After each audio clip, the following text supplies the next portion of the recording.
Win ou lose, telle est la question. Quel loser. C'est ma nouvelle. Elle, je l'aime trop. Le gagnant ou le perdant de la semaine. Roulement de tambour.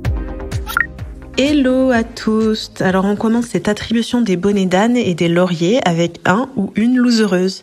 Alors, en prononçant cette phrase, je serais peut-être bientôt dans l'illégalité la plus totale en France. Et oui, pendant que le monde brûle, Macron n'a rien trouvé d'autre à faire que de prononcer un discours contre la plus grande menace actuelle, j'ai nommé l'écriture inclusive. Oui, un peu comme si, je sais pas, moi, il cherchait à lancer un débat stérile pour nous distraire au hasard d'une crise, d'un génocide en cours. Alors, en fait, pendant son discours qui a eu lieu pour l'inauguration de la Cité de la langue française le 30 octobre dernier, Macron, il en a profité pour régler ses comptes avec l'écriture non genrée. Et il a dit, dans cette langue, le masculin fait le neutre. On n'a pas besoin d'y ajouter des points au milieu des mots ou des tirets ou des choses pour la rendre lisible. Juste pour rappel, le masculin générique, c'est pas neutre, c'est littéralement dans le mot masculin. Et ensuite, il a ajouté que la langue forge la nation et qu'il ne faut pas céder aux airs du temps.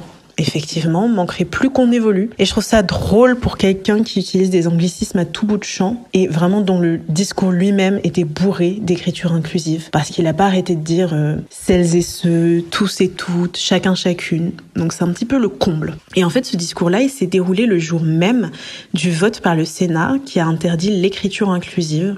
Vous avez bien entendu. Et les sénateurs et sénatrices, oui, je suis rebelle, ont adopté une proposition de loi avec 221 voix contre 82. Donc vraiment une écrasante majorité. Et en fait, c'était une loi qui a été proposée par la droite et qui était censée protéger le français de dérives. Et la loi, elle veut bannir l'utilisation de l'écriture inclusive, entre autres dans les contrats de travail, modes d'emploi ou règlements intérieurs d'entreprise. Et donc, les sénatrices, oui, je suis toujours rebelle, en question, ils ne sont pas allés de main morte sur l'écriture inclusive. Et donc, selon LE, l'écriture inclusive affaiblit la langue française en la rendant illisible, imprononçable et impossible à enseigner. Et ça serait une idéologie mortifère. Mortifère, carrément. Alors moi, je suis étonnée. Je pensais que le français, c'était une langue vivante, qu'elle pouvait évoluer, être dépoussiérée. Je pensais pas que inclure le féminin et le neutre, ça mettait la nation en péril. Alors juste pour rappel quand même, la dérive en question, donc à savoir l'écriture inclusive, ça sert juste à éviter les biais de genre et donc à faire en sorte que le sens d'un mot ou d'une phrase soit pas influencé par le genre, d'apporter une certaine neutralité et d'inclure tous les genres. Donc si par exemple je dis docteur, le but c'est pas de penser seulement à un homme grisonnant avec des lunettes, mais d'inclure tout le monde. Et donc pour ça, il y a plusieurs trucs. Il y a la neutralisation avec des termes épicènes, donc c'est des mots non genrés, comme par exemple scénariste ou scientifique. Il y a la reféminisation des mots avec une forme double. C'est par exemple quand notre cher président dit celles et ceux.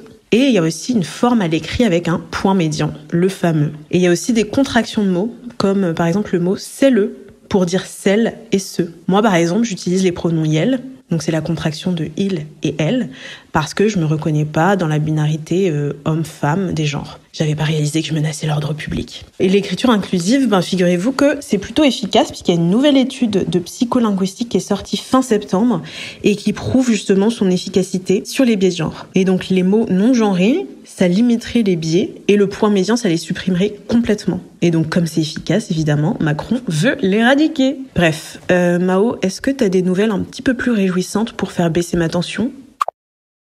Si certains pays font du moonwalk, écoutez, il y en a d'autres qui font des sauts de biche. C'est une métaphore dansée pour vous dire que certains, pas tous, mais certains avancent en termes de droits LGBT et de reconnaissance d'injustice.